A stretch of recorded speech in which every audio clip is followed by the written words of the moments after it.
Mesdames, Messieurs, bonjour. Entreprendre peut être une passion, mais c'est également pour être financièrement autonome ou pour subvenir aux besoins essentiels. Avec le taux élevé de chômage et de sous-emploi, nous observons une croissance dans le rang des entrepreneurs. L'entrepreneuriat serait-il donc la solution au chômage et au sous-emploi?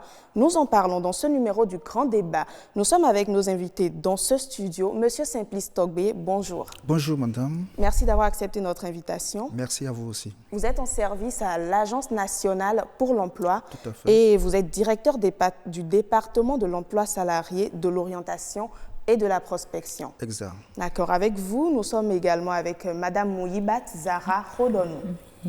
Vous êtes entrepreneur. Vous fabriquez des produits alimentaires, c'est bien cela? C'est bien ça, Madame Sativi. Et vous intervenez également dans un cabinet où on s'occupe du suivi des jeunes entreprises. C'est bien ça. Merci d'avoir accepté notre invitation. Alors, Monsieur Togbe, déjà avec les chiffres, on se rend compte que le taux du chômage et surtout du sous-emploi est élevé. Donc, nous nous demandons, est-ce qu'il n'y a pas une certaine croissance malgré tout ce qui est fait jusque-là? Oui, vous avez entièrement raison, madame. Lorsqu'on interroge un peu les chiffres, au Bénin, à l'heure actuelle, suivant une étude de l'INSAE, le Bénin a un taux de chômage de 2,3%, mais ce taux cache un taux de sous-emploi très élevé. Le sous-emploi au niveau des jeunes est de 72%. Donc vous avez entièrement raison. Il y a un problème de chômage et bien entendu de sous-emploi au Bénin. Alors malgré tout ce que nous faisons, pourquoi ce taux si élevé persiste? On va le voir ensemble. D'accord. Donc, nous allons vous revenir, mais j'aimerais déjà demander à Madame Mouyibat, justement, les initiatives dans le domaine de l'entrepreneuriat sont légères en ces temps-ci. Donc, justement, est-ce que cela a un lien avec le sous-emploi qui est à un taux très élevé et le chômage? Ok. Merci, Madame Sativi. Et d'abord, on va définir ce que c'est que entreprendre. Voilà. Entreprendre, c'est améliorer quelque chose qui existe déjà, apporter un plus, vous voyez, ou bien innover, tout simplement.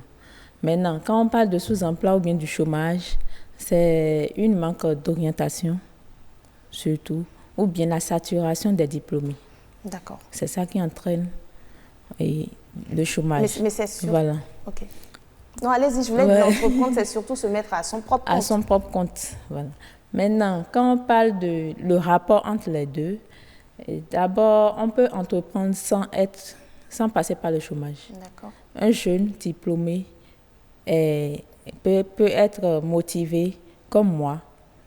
C'est parce que j'ai fait ma filière parce que je sais que je vais entreprendre après. D'accord. Donc, c'est par passion. Vous C'est faites par passion. partie de la catégorie de ceux qui entreprennent par passion. Voilà. Mais par passion, je peux dire, je vais entreprendre, ou bien par passion, je dis, je vais apporter quelque chose à la nation.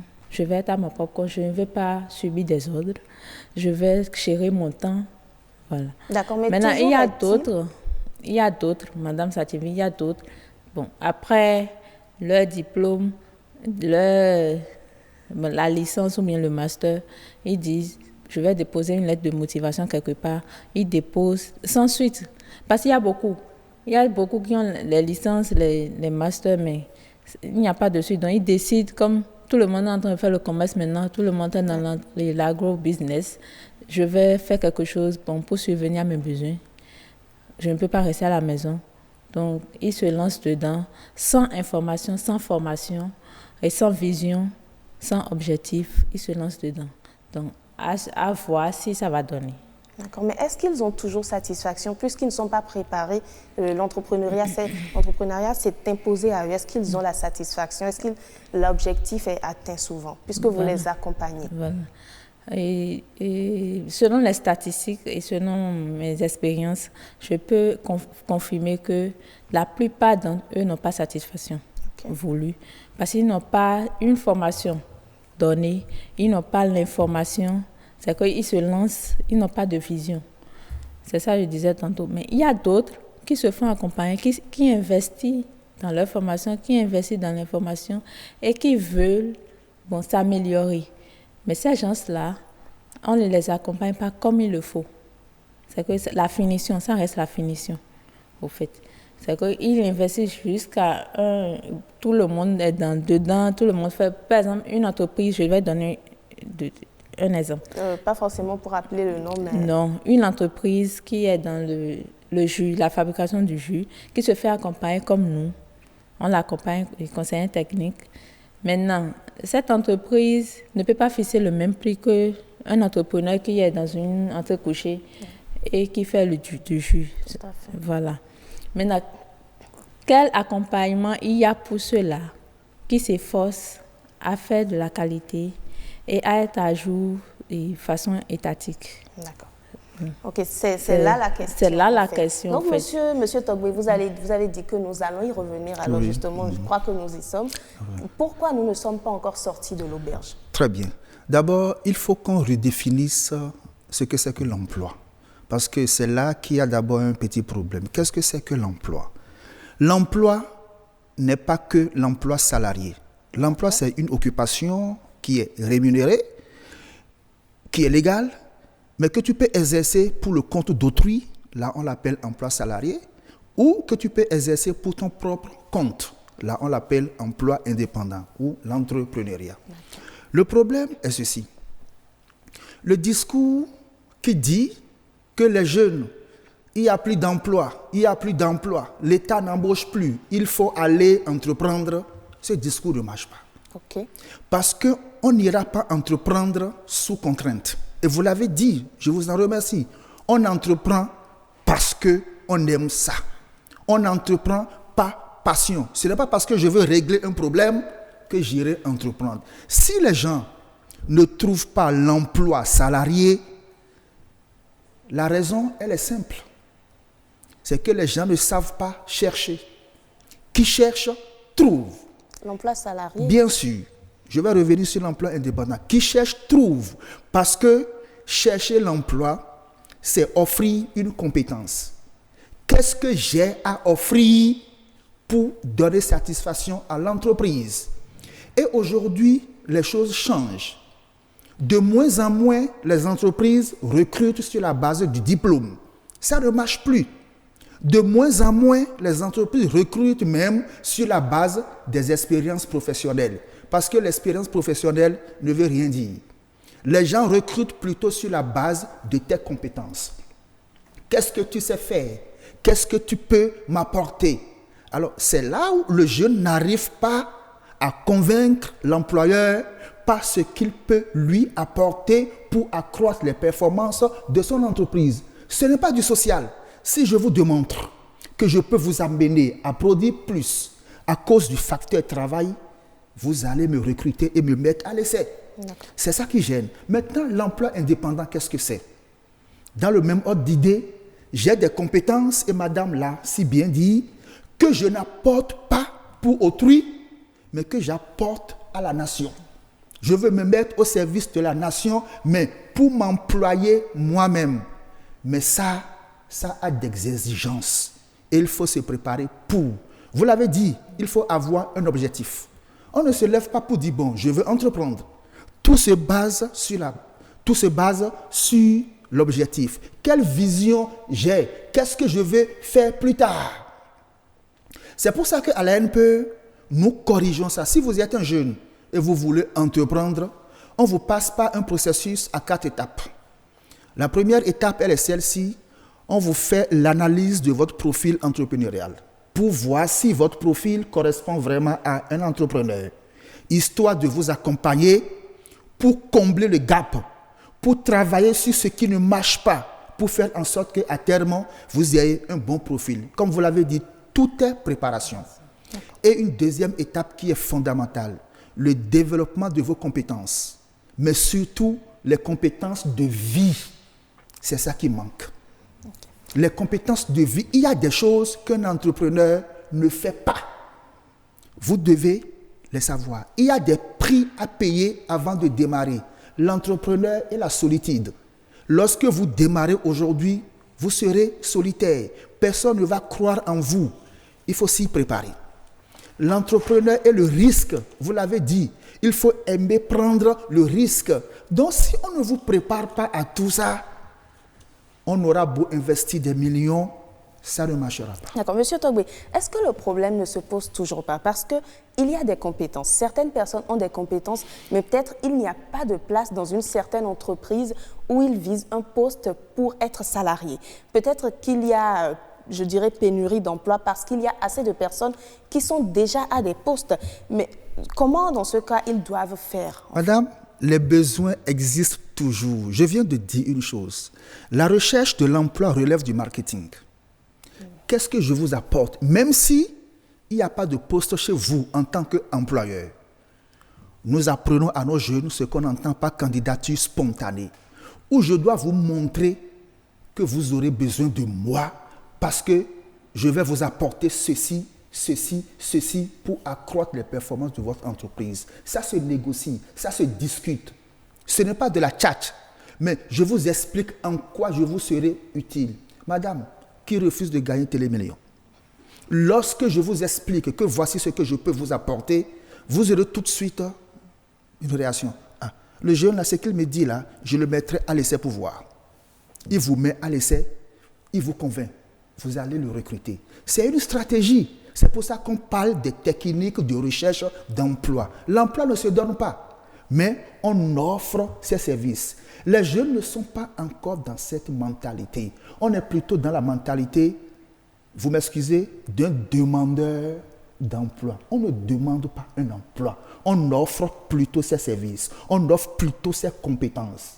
Et si je vous les offre, il faut que je vous le démontre. Parce que si vous avez investi en apportant le capital financier, vous avez besoin du facteur travail. Un facteur travail de qualité que le jeune vous apporte. Il faut le mettre à l'essai et il vous convainc à l'essai. Vous le recrutez. Beaucoup de jeunes l'ont compris et trouvent banalement du travail. Ça s'apprend. Mais tout ça est basé sur l'objectif professionnel que malheureusement beaucoup de jeunes n'ont pas. D'accord. Justement, Madame Rodonou, l'objectif professionnel, beaucoup de jeunes ne l'ont pas. Et pourtant, c'est important même pour entreprendre, c'est-à-dire pour avoir un emploi et se mettre à son propre compte. Exactement. Comment remédier à cela dans ce cas? Monsieur de l'ANPE, Monsieur Togbe a déjà dit le maximum. Mais j'aimerais dire que entreprendre, c'est une passion. Et non une contrainte. Une contrainte. Et on n'entreprend pas quand on veut. C'est quand on peut. C'est qui peut. Voilà. C'est pas qui veut. Donc, il faut mettre le maximum de son côté. Si c'est entreprendre, vous savez que vous avez des risques à prendre. Vous avez des sacrifices à faire. Beaucoup de sacrifices. Et je n'ai jamais donner une lettre de motivation. Voilà, c'est ça M. Togbe expliquait tout à l'heure, que qu'est-ce que tu peux offrir à une société. C'est là où j'accompagne, on m'a appelé, parce que la personne a vu peut-être mes capacités. Que c'est le même processus voilà. Quand on veut entreprendre pour soi-même. Donc, je dois me poser la question de savoir qu'est-ce que j'apporte à la nation. Voilà. Maintenant, si c'est une entreprise dans laquelle vous voulez offrir, vous voulez donner vous voulez servir, et vous devez avoir un objectif donné. Vous devez avoir un objectif donné et vous devez avoir aussi des principes. Tout à fait. Il faut se cultiver parce que beaucoup de jeunes ne se cultivent pas. Tout à fait. Et ils suivent la masse. Tout à fait. Justement, M. Togbe a expliqué tout à l'heure que les débuts ne sont pas toujours évidents.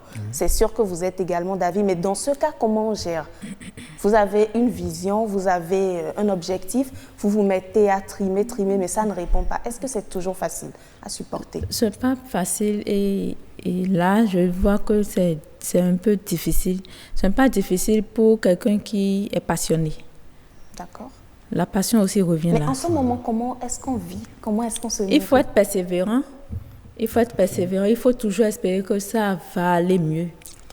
Parce que tu n'as plus autre atout, tu n'as plus autre voie à prendre. Si tu t'y mets et tu es passionné, au fait, quand on est passionné, tu te dis qu'un jour, ça va donner. Voilà, tu ne te décourages pas. Il ne faut pas se décourager. Maintenant, qu'est-ce qui ne va pas? Il faut aussi faire le bilan à chaque fois pour voir qu'est-ce qui ne va pas et à quel côté ou bien à tel point je dois m'y mettre, je dois m'informer, je dois me recruter, est-ce que je dois voyager, est-ce que je dois recruter un personnel, je ne suis pas performante dans tel domaine, ok, c'est Madame Satinvi qui est performante, je dois la recruter. Ok. Parce que, oui, mis à part le capital financier, j'ai aussi besoin des personnes, des ressources humaines pour aller de l'avant. D'accord, mais dans le cas, par exemple, où je suis toute seule et j'ai une envie, j'ai la motivation, vous avez parlé de passion, j'ai la motivation et que je veux entreprendre tout de suite, je me rapproche de vous. Qu'est-ce que vous me direz pour que je me lance? Ok. Bon, vous êtes passionné. Je vais voir d'abord l'innovation. D'accord. Parce que si vous arrivez chez moi aujourd'hui, vous me dites, vous voulez faire du jus d'ananas, je vais dire non. Ok. Parce qu'il y a déjà y en a beaucoup de jus d'ananas. Maintenant, vous voulez faire le jus d'ananas, oui. Toujours dans les bouteilles qu'on voit là. Comment vous voulez faire? Quel est votre marché? Quelle est votre cible? C'est tout ça là on doit demander pour voir effectivement quelle est l'innovation. Qu'est-ce que vous ajoutez du plus, de plus? Voilà. Ok. Justement, donc... Et il faut aussi, je dois compléter, il faut aussi que les gens apprennent à comptabiliser. Comptabiliser. C'est-à-dire, quand vous voulez innover, il faut d'abord faire le calcul. Je vais parler du compte d'exploitation. C'est très, très capital. D'accord. Pour ceux qui ne comprennent pas ce que c'est que le compte d'exploitation, c'est-à-dire de la brousse, là, de la terre. Le capital? Non, laissons même le capital. Du producteur. D'accord. Voilà. Jusqu'au client. Là, c'est un exemple de produit agricole. Non. Vous voulez faire du jus. On doit passer par l'ananas chez le producteur jusqu'au rayon. Oui. Les rayons du supermarché. Ah, d'accord. Vous voyez, donc, tout ce qui rentre dans la fabrication. J'ai acheté l'ananas à combien? Quels sont les matériels? On doit faire l'amortissement de tous les matériels. Et le local, les personnes ressources, les matières premières, tout. L'emballage, les bocals, tout ce qui rentre dans la fabrication du jus. Pour pouvoir fixer le prix. Si vous ne faites pas ça, vous ne pourrez pas rester en l'air fixer un prix. Vous serez toujours en faillite. Voilà. Donc, Monsieur Togbé, justement, vous avez parlé d'un certain encadrement que vous offrez aux jeunes, que ce soit ceux qui sont à la recherche de l'emploi salarial ou ceux qui sont à la recherche d'un emploi pour se mettre à leur propre compte. Alors, est-ce qu'ils arrivent toujours facilement à s'insérer après ça? Est-ce qu'ils reconnaissent ce que vous leur dites? Et est-ce qu'ils arrivent à facilement se mettre Je vais vous donner une statistique qui va certainement vous surprendre.